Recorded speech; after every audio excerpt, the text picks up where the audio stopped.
আচ্ছা, এর আগের দিন যে টপিকটা পড়াছিলাম, যেই পর্যন্ত আমাদের পড়াটা হয়েছে সেখানে হয়তো তোমাদের বলের বিভাজনটা পড়েছি এবং নিউটনের প্রথম গতিসূত্রটা আমাদের কমপ্লিট হয়ে গেছে।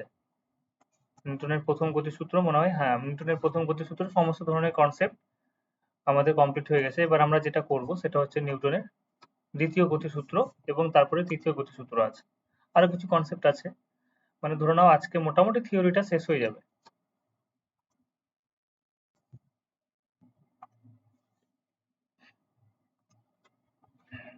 আচ্ছা।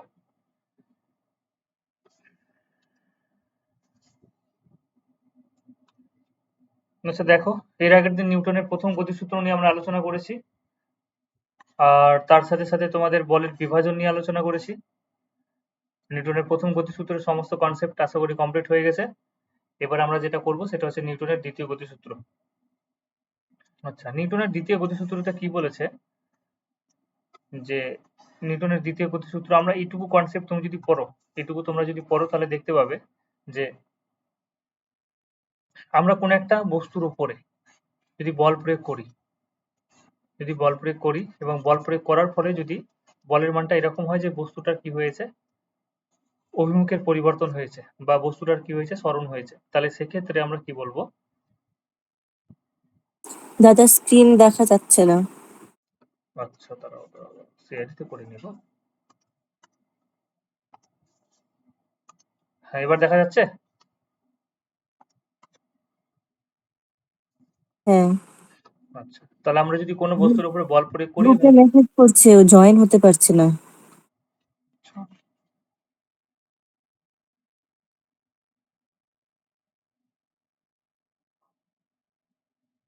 সেটা তো কিছু করার নেই, এটা তো নেটওয়ার্কের প্রবলেম। আমি তো লিঙ্ক দিয়ে দিয়েছি।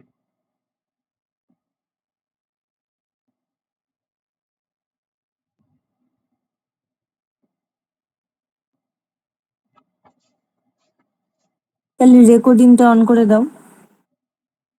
রেকর্ডিং অন করে দিয়েছি। ঠিক আছে।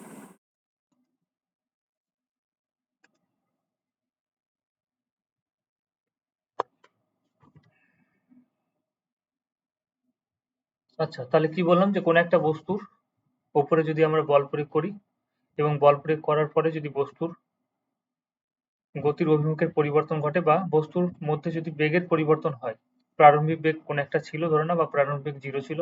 এরপরে বস্তুটার গতিবেগ কি হলো 2 মিটার পার সেকেন্ড বা 3 মিটার পার সেকেন্ড কোন একটা বেগ হলো। তার মানে কি হচ্ছে বস্তুটার মধ্যে ত্বরণ এসছে। তাহলে এই যে ত্বরণের মান সেটা কি হবে? বেগের উপর, তোমার ফোর্সের উপর নির্ভর করবে যে তুমি কি পরিমাণ বল প্রয়োগ করছো। তুমি যদি খুব বেশি পরিমাণে বল প্রয়োগ করা হয় তাহলে বেশি পরিমাণে ত্বরণ সৃষ্টি হবে। যদি কম পরিমাণে বল প্রয়োগ করা হয় তাহলে সেক্ষেত্রে কম ত্বরণ সৃষ্টি হবে। তাহলে আমরা কি বললাম যে ফোর্স যেটা প্রপোর্শনাল টু কি হচ্ছে, অ্যাক্সেলারেশন বা ত্বরণের সাথে কি হচ্ছে, সমানুপাতি হচ্ছে। যত বেশি বল প্রয়োগ করব তত বেশি ত্বরণ সৃষ্টি হবে, আর যত কম বল প্রয়োগ করব তত কম ত্বরণ সৃষ্টি হবে।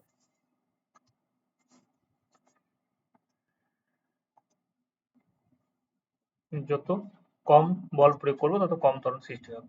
আচ্ছা, এটা তো একটা কনসেপ্ট গেল। এছাড়া আরেকটা কনসেপ্ট হচ্ছে গিয়ে যে ফোর্স প্রপোর্শনাল টু হচ্ছে মাস।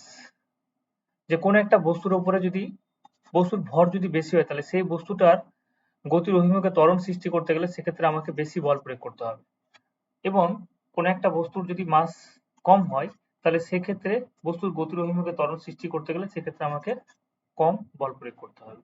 তাহলে এই দুটো সূত্রকে যদি আমি একসাথে আমরা লিখি, ভেদ তত্ত্বের আমাদের যদি ভেদের কনসেপ্ট থেকে যদি আমরা লিখি, দেখো এইদিকে এই সাইডটা কিন্তু চেঞ্জ, এই সাইডটা কিন্তু চেঞ্জ হয়েছে, এই সাইডটা কিন্তু চেঞ্জ হয়েছে।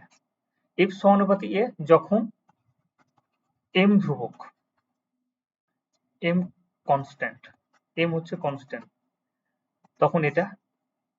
আবার এফ সমানুপাতি এম যখন হচ্ছে কি ধরে নাও এ হচ্ছে কনস্ট্যান্ট, এ কনস্ট্যান্ট। এটা না বললেও হয়, তো কোনো অসুবিধা নেই, এটা না বললেও হয়।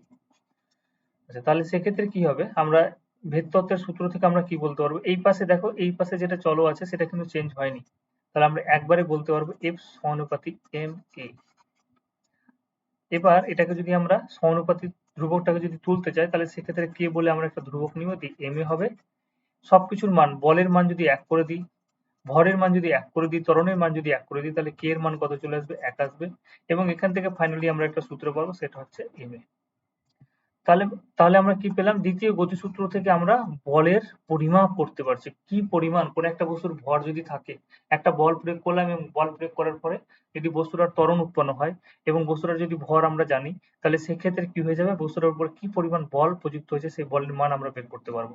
তাহলে তোমাকে বলবে যে নিউটনের দ্বিতীয় গতিসূত্র থেকে আমরা কি পাই বা কি বের করতে পারবো? তাহলে সেক্ষেত্রে নিউটনের দ্বিতীয় গতিসূত্র থেকে আমরা বলের পরিমাপ বের করতে পারবো, বলের পরিমাপ নির্ণয় করতে পারবো। এ হচ্ছে তোমাদের নিউটনের দ্বিতীয় গতিসূত্র। নিউটনের দ্বিতীয় গতিসূত্রকে অন্যভাবে বলা যায়, সেটা আমরা পরে আসছি। পরের পেজে দেখো কি বলেছে পরে। আচ্ছা, এটা তোমরা করে নিবে, এটা তোমরা করে নিবে যে F সমান m এর সমীকরণ থেকে আমরা কি কি পেলাম, এটা এখানে ডিটেলসে বলা আছে। এটা তোমরা করে নিবে। F সমান m এ যেটা সমীকরণ দিয়ে ডিটেলস বলেছে, সেই কনসেপ্টটা তোমরা করে নিবে। নেক্সট কোশ্চেন কি বলেছে দেখো। এই যে বলের মান, ঠিক আছে, বা বলের এখান থেকে বলের মান তো আমরা পাবোই, এবং এবার যেটা আছে সেটা হচ্ছে বলের একক। একটা হচ্ছে বলের পরম একক, আর একটা হচ্ছে অভিকর্ষী একক। এরকম দুটো একক কেন করতে হলো? একটা পরম একক, একটা অভিকর্ষী একক। কোন একটা বস্তু কোন একটা লেয়ারের উপরে আছে, লেয়ারের উপরে কন্ট্যাক্টে আছে, তাহলে সেক্ষেত্রে তুমি বল প্রয়োগ করছো, ঠিক আছে? তখন সেক্ষেত্রে আমরা যেই এককে করব সেটা হচ্ছে পরম এককে করব, সেটা হচ্ছে পরম এককে করব। কিন্তু একটা অবজেক্টকে আমি কি করলাম, এখানে নিলাম এবং এই অবজেক্টটাকে উপরে ছুড়ে দিলাম, একটা বল দিয়ে উপরে ছুড়ে দিলাম। তাহলে সেক্ষেত্রে অভিকর্ষীয় ত্বরণের বিপরীত দিকে আমি বল প্রয়োগ করে বস্তুটাকে উপরের দিকে ছোড়া হলো, সেই জন্য এটা চলে আসবে অভিকর্ষীয় একক। তাহলে কোন একটা বস্তুকে যদি উপরের দিকে ছুড়ে দেওয়া হয়, মানে অভিকর্ষীয় বাধা যদি কাজ করে, তাহলে সেক্ষেত্রে আমরা অভিকর্ষীয় এককে লিখব। এবং যদি কোন একটা লেয়ারের উপরে, ভূমির উপরে থাকে, কন্ট্যাক্টে থাকে, তাহলে সেক্ষেত্রে যদি বল প্রয়োগ করি, তাহলে সেই বলটাকে আমরা পরম এককে বের করব, পরম এককে আমরা বের করব। আচ্ছা, এখানে কি বলেছে দেখো, বলের পরম একক কি বলেছে। আচ্ছা, 1 মিনিট ধরবে, হ্যাঁ 1 মিনিট, একজন ফোন করছে, আমি ফোনটা একটু রিসিভ করতেই হবে। আচ্ছা, বনানীর কি হলো দেখো তো একটু। ও জয়েন করতে পারছে না। ও আচ্ছা, দাঁড়াও,